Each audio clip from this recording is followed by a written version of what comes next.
I'm Jen Shaw. We spend our days helping employers sort through messy workplace situations, often in real time and often with a lot on the line. On this podcast, we'll walk through those issues, what's coming up, what actually matters, where employers get into trouble, and what to do next. No theory, just practical guidance you can use. Welcome to the podcast. I am so happy today to have Joe Beachboard with us. Hi, Joe. How are you? I'm doing well. It's always a pleasure to be here. Thanks for the return invite. Anytime. I love it when you're here. So as all of you may remember from last time, we might go a little longer than 15 minutes, maybe even a half an hour. I don't know. We have a really interesting topic for you here today. So before we jump into that, I want to let you guys know that we are doing something very special for you podcast listeners. On June 2nd, we are going to have a complimentary webinar for all of the podcast folks on investigations. It is going to be titled Getting Investigations Right, a California Employer's Playbook. And this is going to be sponsored by Employers Lawyer. This is the new non-traditional law firm that Joe and I have started. We are super excited about it, and we want to make sure everybody knows what we're doing. And you podcast listeners have been so dedicated and so loyal for so many years that we want to give you an opportunity to participate in the webinar and listen to everything Joe and I want to tell you about how to conduct effective investigations. So that is going to be June 2nd, 2026 from noon to 1. Here's what you need to do to register. You're going to go to employerslawyer.com/investigations. So that's employers with an S, lawyer.com/investigations. There you will see a registration form. You can sign up, and then you will get the link to the webinar. And that is going to be a live webinar, all right? That will be noon to 1 o'clock our time here in California.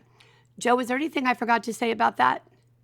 No, other than I'm really excited to have the opportunity to both work with you again and also to see many of your fans on the Workplace Wake Up as part of the webinar.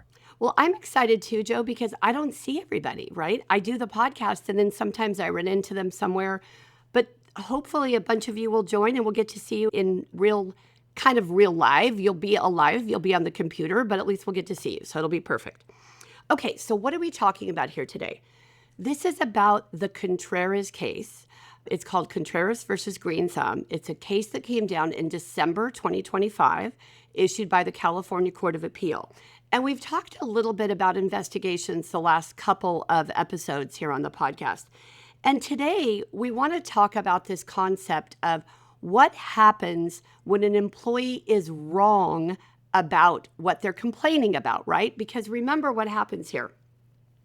When somebody makes a complaint in the workplace and then something negative happens to them afterwards, right? So they're terminated, they're written up, they don't get a promotion, their pay is cut, whatever it might be. They can claim retaliation. And the way they prove retaliation is by saying, I engaged in protected activity. In this case, I made a complaint and my employer punished me for that. And because of that, I have a claim for retaliation. So what we're going to talk about today is what happens when the thing the employee complained about is not actually a problem. It's not actually a valid violation of a policy or a law. So let me give you a little bit of background on this before Joe and I jump in here. In this case, we have a forklift driver, all right? He finds out that other forklift drivers, are making more money than he is. And he's pretty upset about that. So he starts doing some research. He gets online, he goes to the Labor Commissioner's website, and he finds out about the California Equal Pay Act. And he says, oh, wait a minute, equal pay, everybody's supposed to make the same amount of money, and I'm not. So he starts talking to some of his coworkers. He sees if anybody is willing to go with him to HR to complain about this issue. So nobody's interested, but he decides he's going to raise the complaint. He goes, he lets them know what's going on, and his argument is this: I should be making exactly what every other forklift driver is making. And they ask him, the HR person asks him, because of course we're in California and the Equal Pay Act protects people who are being treated unfairly, paid less because of a protected category, their race or their sex or their national origin or their gender identity. So they ask him, hey, why do you think you're being paid less? Do you think, Mr. Contreras, it has anything to do with your race, for example?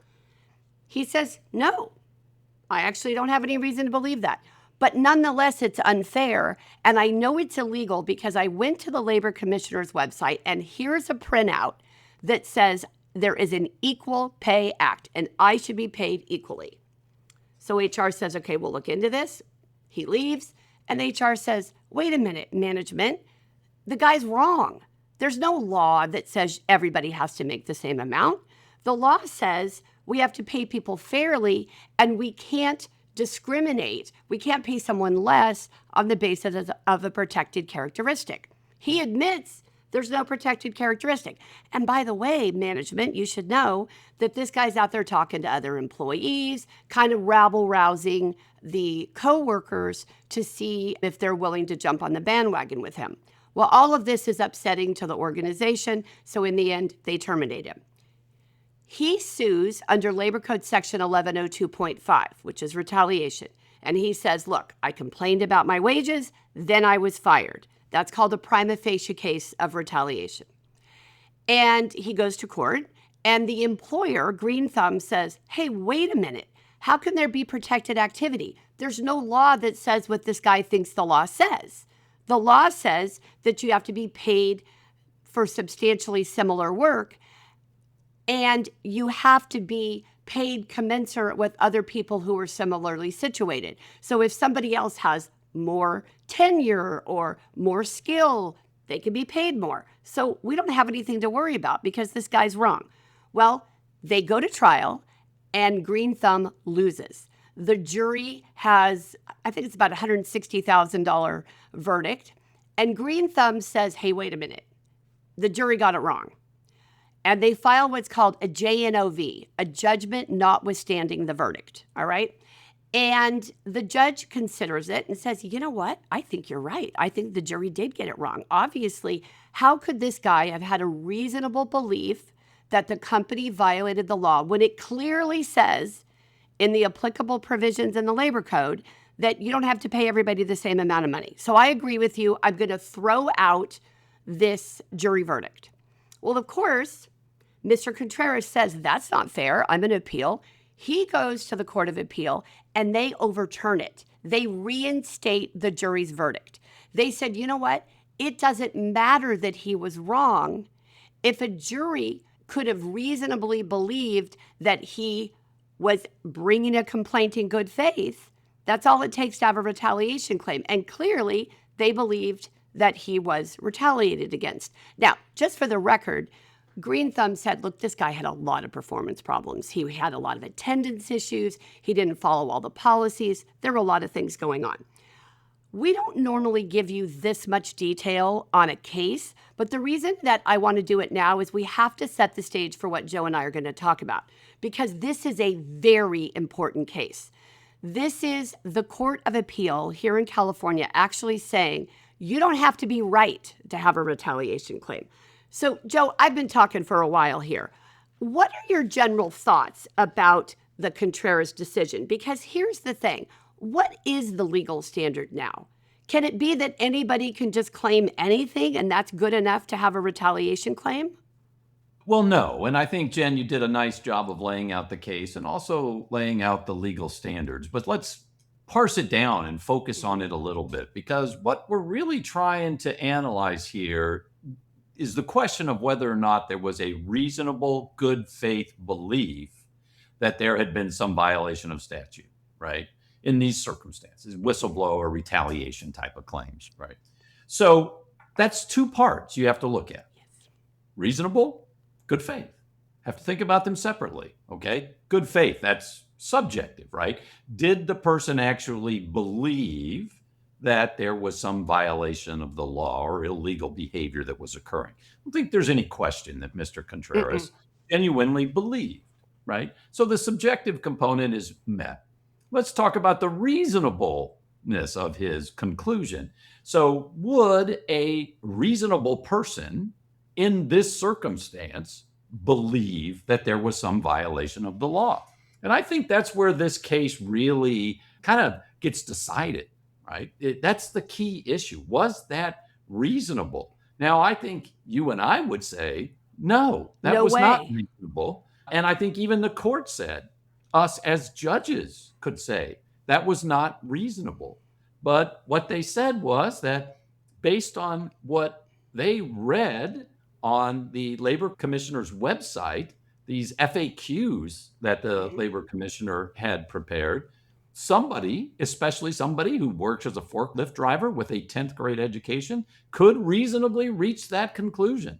And so rather than, I think the dangerous part of this case, rather than focusing on, a general reasonableness standard, which is what we would think about in like sexual harassment cases and things like that, they were much more looking at reasonableness based on this particular situation with this particular individual. And then you don't really have an objective standard if that's how you're looking at it.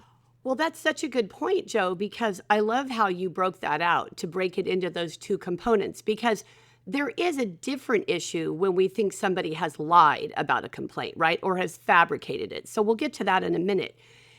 In this case, it's really interesting to think that you have to drill all the way down to figuring out that Mr. Contreras had a 10th grade education, right? And didn't necessarily really know what he was reading. And to be fair, when you look at the FAQ, there are several of them on the Labor Commissioner's website. I mean, they're not necessarily a model of clarity in this area. And I think when they wrote the FAQs, there was sort of an assumption that everybody would understand, well, there has to be some sort of differential treatment. It's not about paying everybody the same amount for the same job. So I do think it comes down to that reasonableness. And it's interesting because it's not a very high bar, right? Like based on how the court looked at this situation, he went to the labor commissioner's website, which is good. I mean, he at least did something to try to confirm his belief that maybe there was a problem.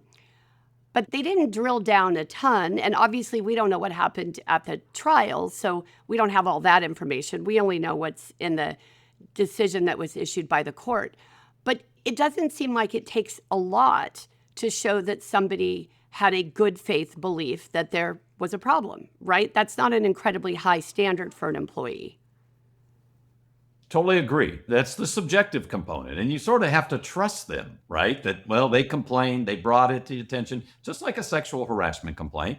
You have to sort of say, okay, they were genuinely offended by this, or they genuinely believed that this was the law. And I would sort of tend to side with the court on that. I believe Mr. Contreras believed that California law required that everybody gets paid the same, but that's just not what the law really says. No, I'm with you on that, Joe. I don't think this is a situation where he fabricated a complaint or he didn't believe it. What about that? Like a lot of times when we do investigations, a client will call us or an employer will call us and say, okay, we have this complaint. And I just want you to know it's absolutely bogus. It's absolutely not true. We have evidence to the contrary. We know you're going to be an independent investigator, but you just got to know here that this did not happen. In my career, I haven't found very many complainants who actually lied about what they're alleging. There are people who have a lot of misunderstandings who may see a situation differently, but I haven't had a lot of examples where I can see that somebody literally fabricated a complaint for some ulterior motive, like to get somebody who was going up for the same promotion to be fired or something like that. Like those fact patterns don't come up for me. And yet many of our clients think that's what's going on, that it's just made out of whole cloth. Do you have any sort of guidance for our listeners on that issue? Because I think it's tough sometimes when you're in the thick of it to not fall into that trap of, okay, this just couldn't be true. This person is just abusing the process, right? They're not bringing a good faith complaint. Well, a couple things I would comment on that, Jen. First of all, I think if you're going to be in an HR position, and especially if you're going to be investigating claims, you can't prejudge complaints. You have to presume the complaint is accurate and correct until such time as you learn otherwise. So saying this is just can't be possible, or this can't be the result, this can't be true, especially when we get into harassment situations and the like, I think you just cannot be an investigator and take that position. I think it might be more difficult in situations like this, where if you're an experienced HR professional, you know that's not what the law is. You know Yes. that the law doesn't say everybody gets paid equally. And so if somebody comes up and brings that concern, and you're like, no, that's not the law. Go back to work. Okay. That's not the law. You don't have a legitimate complaint. I know that. Oh, no, it's right here on the FAQ. No, you're wrong. You're misreading it. Go back to work. So I think it's easy in those kinds of circumstances where the complaint stems from something that we just know is the wrong interpretation by the employee of the law, that there can be this rush to a conclusion that the Contreras case makes dangerous. That is such a good point. I did not think of it that way. That when you have a situation where objectively, as the HR professional or the business owner or whoever it is, you know it's not true. That's a lot harder than it's a he said, she said, right? And you weren't there. You just have a gut check. You just think that maybe that's not how it happened. Okay, so that's a really good nugget for everyone to take away, which is really be careful when you think you know the answer, right? That you've got to pull yourself back a little bit and say, okay, this person may not be correct, but then we get to your second level question, right, Joe? Are they bringing it in good faith? Because I think we all agree, if you find out that somebody is misusing your complaint process, they've fabricated a complaint, they've lied about something, they've, created false evidence, something like that, you don't have to keep them employed. It's not retaliation to terminate someone in that situation, but you better be right. Absolutely. Absolutely. And the problem is, in some of these cases, what the Contreras case tells us is that even if you're right about the legitimacy of the complaint, if you retaliate for that, or even if maybe you don't follow through all your complaint procedures, reach a conclusion and notify the employee that, in fact, you've done all of that, you might be putting yourself in an exposed situation. That is critical because I think there is a temptation when you do an investigation or somebody brings you a completed investigation report where it says the allegation is unfounded, and you've already got in your mind, yeah, no doubt that it's unfounded because we all knew that the guy was wrong. I mean, certainly in this case, we knew Mr. Contreras didn't understand the law correctly, that wasn't describing it correctly. You're tempted to just stop, right? Or go as far as they did, at least arguably.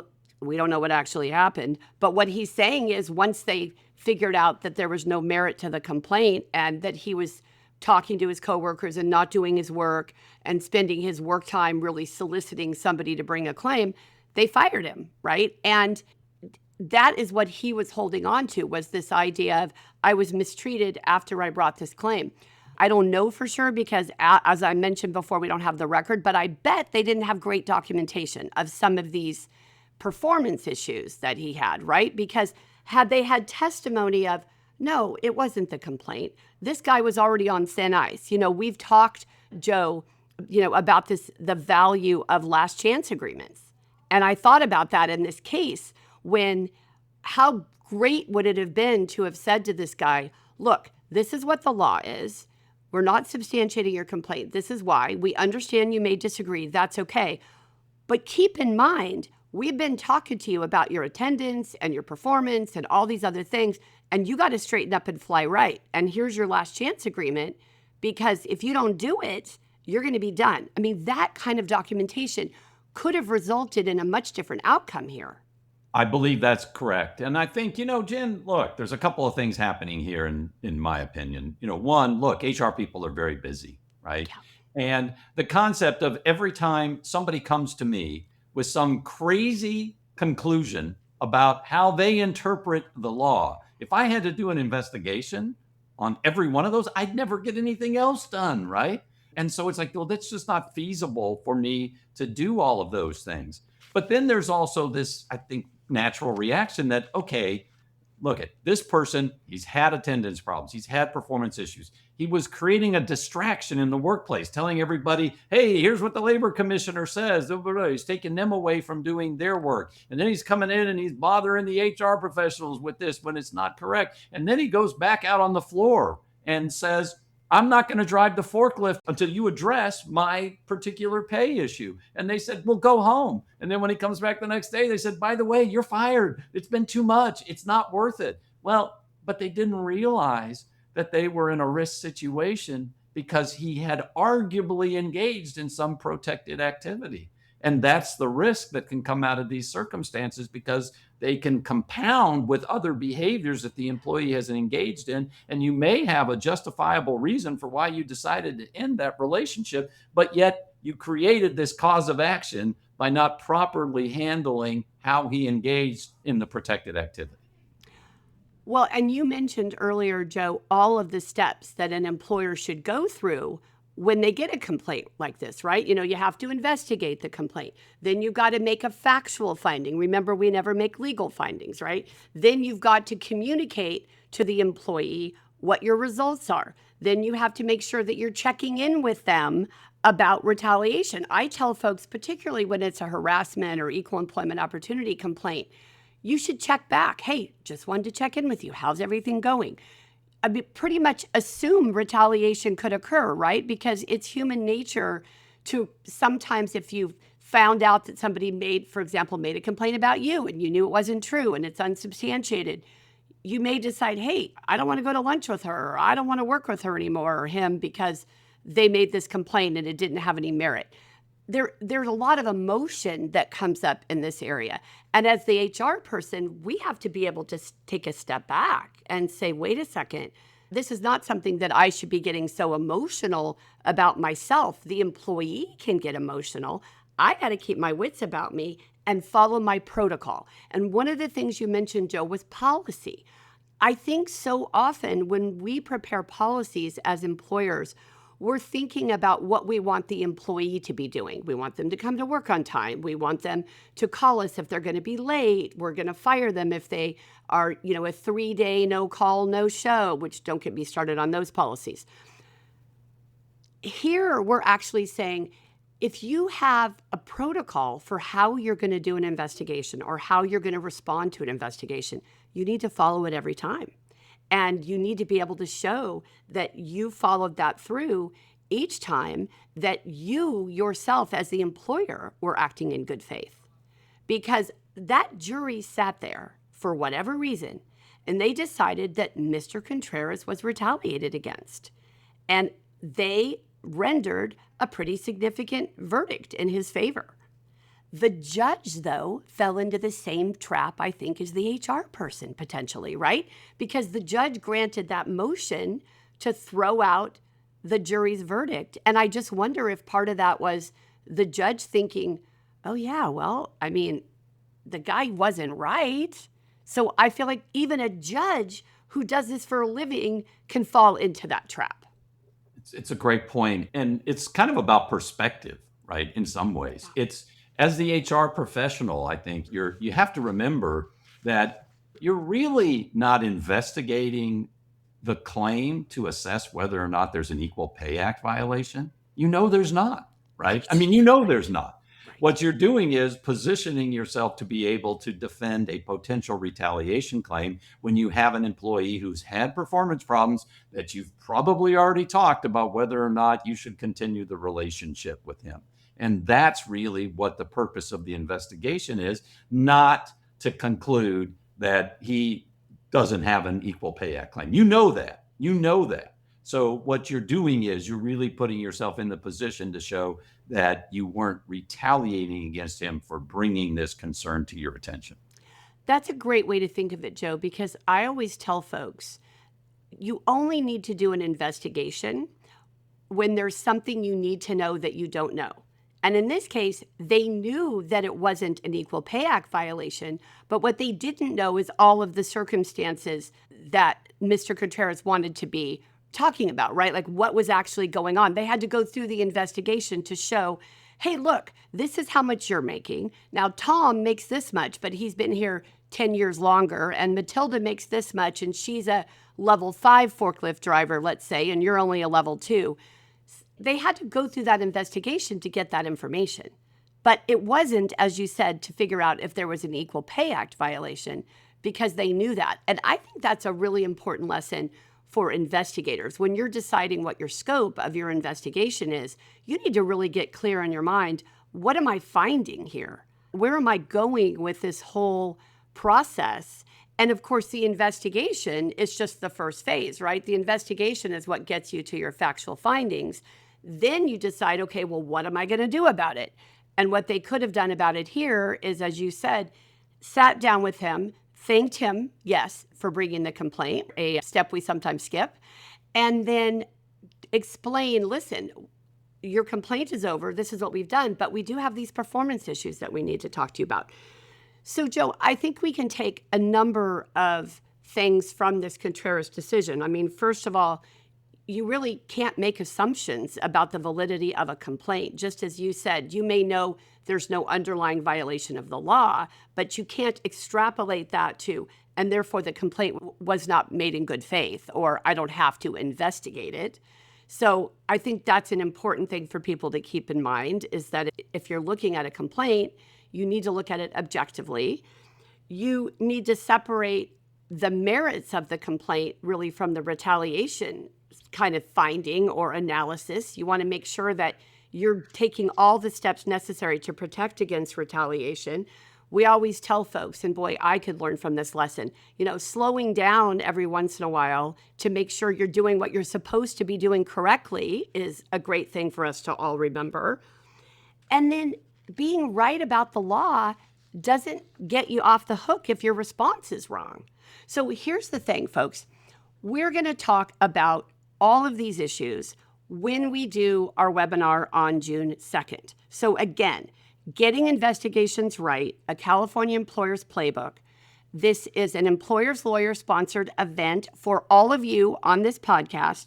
It is June 2nd, noon to 1, California time. So you can register for the webinar at employerslawyer.com/investigations. That's employerslawyer.com/investigations. Or you can get the link in our show notes. And there is limited space. So keep this in mind. We only have X number of seats. So please make sure you register early.